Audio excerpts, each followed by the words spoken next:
Hi, I'm William Chen, and this is assignment 2 for Accounting 212 on how to be an accountant. So for my assignment, I've interviewed 3 different accountants in 3 different firms. My first interview was with Elaine Tay working at KPMG as a PE. Second accountant was Ryan Sloan working at PKF as a tax advisory consultant. And lastly, Philip McCormick working at Grant Thornton as an auditor. I asked each and one of them same questions on overall consumption, composition of their work in their firm. Then I further asked Elaine at KPMG in depth.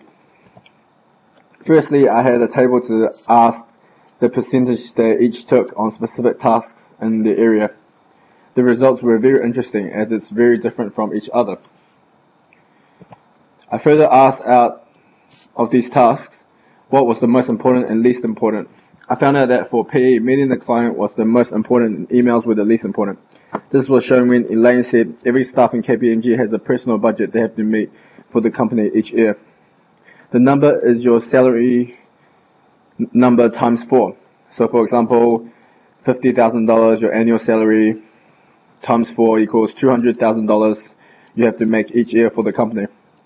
This is why she focuses on meeting with clients and making sure they are satisfied with her work and follow up with her in the future. Checking emails was her least important due to time is money, where they charge $200 an hour just for advisory services. We then looked at Ryan, and he mentioned that data entry was the most important to him, as it is billable time that can directly bill to a client. His least important was professional and developmental training, as he said that everyone had to attend no matter what type of training. For example, training for new laws on farming, but he has 0 clients in farming. Lastly, Philip said most important is training due to, as a graduate, this is immensely important. Learning the operating systems and how their firm completes certain types of work. I found this very true as auditors, especially new graduates, have to be familiar and cautious on their audit work to find any material misstatements and reduce human error to be accurate, true and fair, and in their report, which the public uses for investment opportunities. He then stated the least important will be admin work, relative to his actual accounting work. This is interesting as it shows me that different departments in the firm focus on separate tasks to improve overall efficiency of work being done. Next question I asked them was, over the course of the financial year, how does your workload change? The answers I received were commonly the same, as all 3 different departments were much busier at post-balance date, 31st of March, and quieter in summer seasons. I believe this will be due to the workload piles up and throughout the financial year, and due to New Zealand having a balanced lifestyle, summer holidays is important for employees of any business. I further on to ask what do they believe are the top 5 skills, behaviors, knowledge, and attributes that an accountant needs to succeed in their job.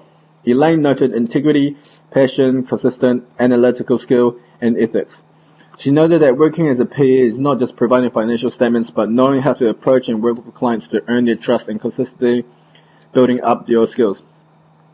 This shows me that being a PE focuses a lot on factors of ethics and being able to approach everyone and be confident and show that confidence.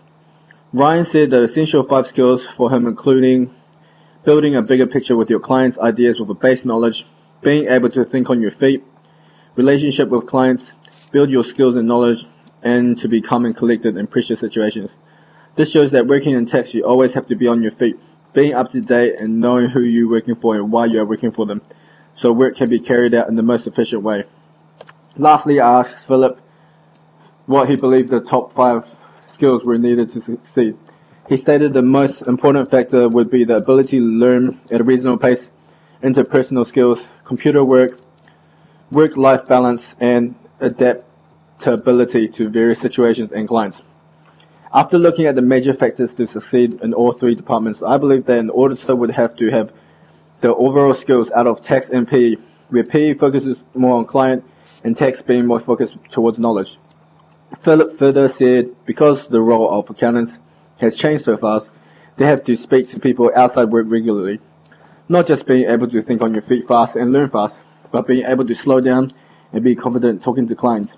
making sure human error in the area is nothing far from zero. Due to Philip and Ryan being graduates and only been working in the firm for 5 and 3 months, they couldn't really relate to my next question on how was the accounting industry evolved since you started out as an accountant, and what the further industry changes ahead you believe that will affect the composition of your work. Elaine believes that from her 5 years of working, she thinks the accounting industry is becoming very client-focused, moving towards cloud-based like Xero, MYOB live accounting systems. In my opinion, future accounting work for all 3 departments will move towards IT accounting, and accounting firms having a lot more staff with an IT background and qualifications than your normal standard accounting background. As for tax rules, legislation is always changing. For example, FBTS, income tax, and IETC.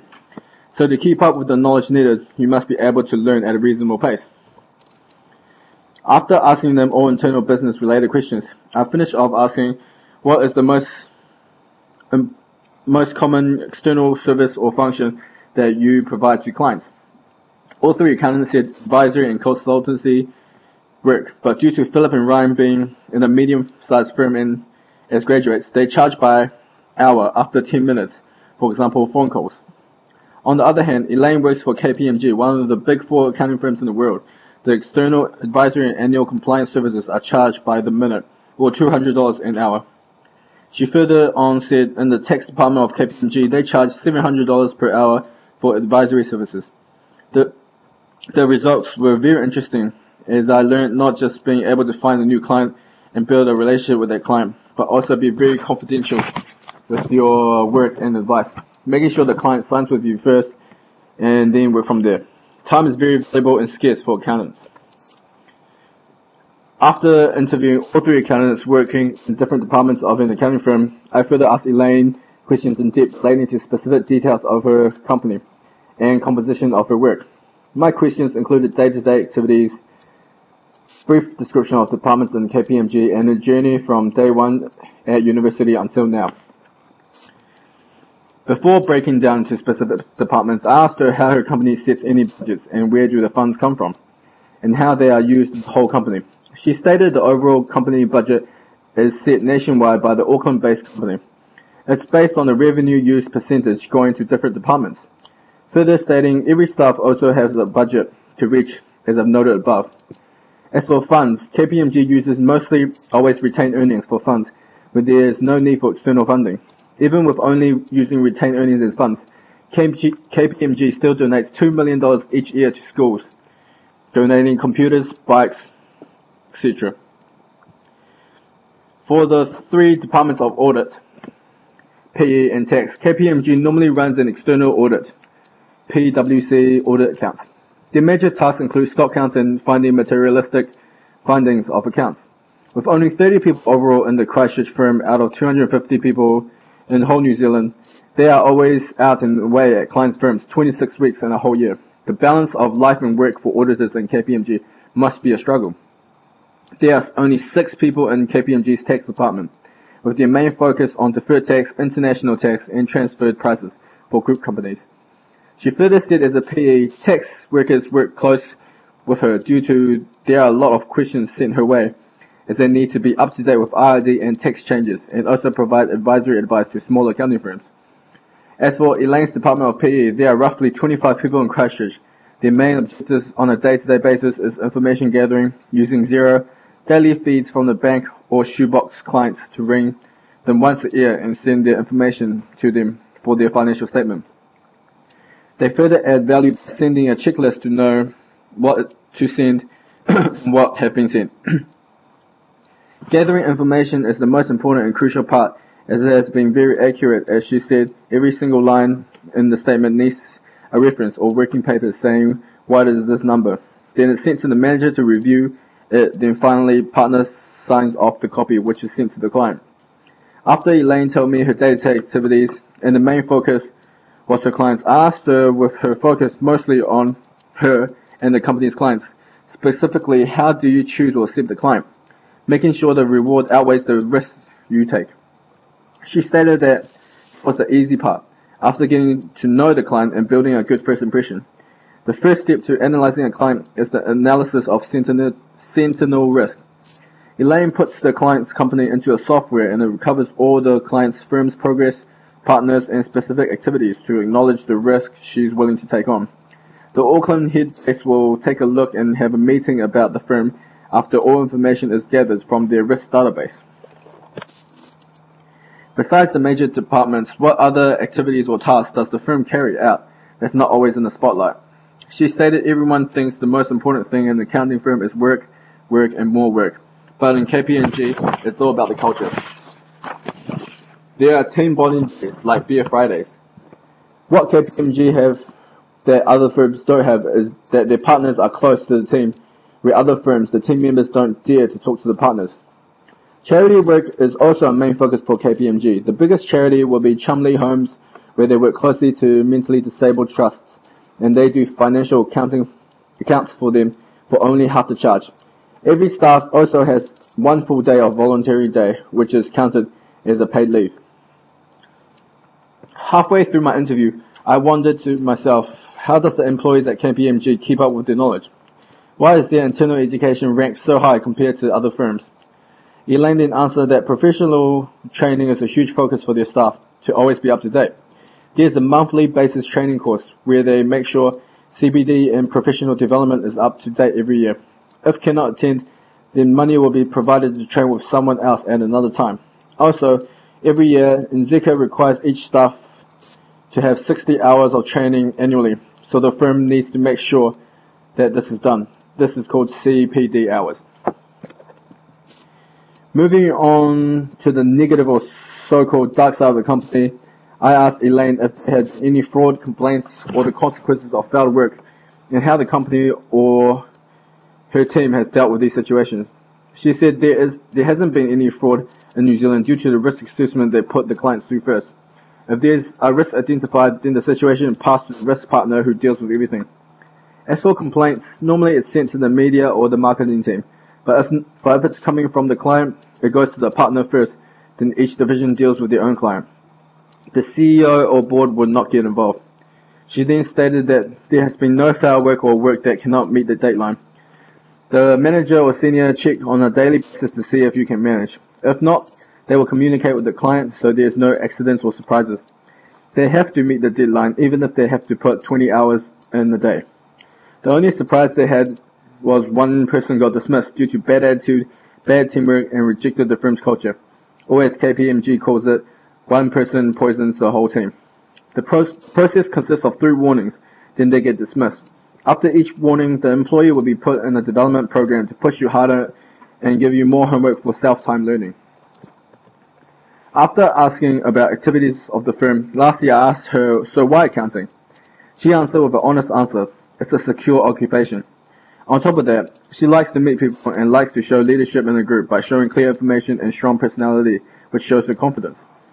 Being firm and they will listen to you no matter what age you are. Elaine actually started out working in a small accounting firm doing PE, but it was flexible so she can change depending on where the job leads. She then moved to Malaysia and worked for a medium firm for 1 year. She said comparing the standards in New Zealand and Malaysia are very different. Working hours is different in Malaysia, with a late start and a late finish. New Zealand work life is very balanced, unlike Malaysia. Bribery is strict in New Zealand, but not so much in Asian countries. The GST system in New Zealand is mature, but it has only been introduced for 1 month. It's only been introduced since last month in Malaysia. They also use IFRS 2, so auditors can work anywhere. Due to the lack of ethics in the firm in Malaysia, there had been 2 frauds in the past. After my research and inquiries of the composition of accounting work in the firm, I have learned that every department has very different views and different kinds of work. But one major thing in common is that each employee in each department has to be always on its toes. Being up to date with their work, being confident and assertive in their attitude is the main factor for success in this field. I have further understood how accounting standards has changed in the past years to a very IT-based framework and the different accounting standards, work ethics of New Zealand framework compared to Malaysia or countries in Asia. I would definitely want to start work as a graduate in New Zealand after my research. Also, New Zealand has a higher pay too.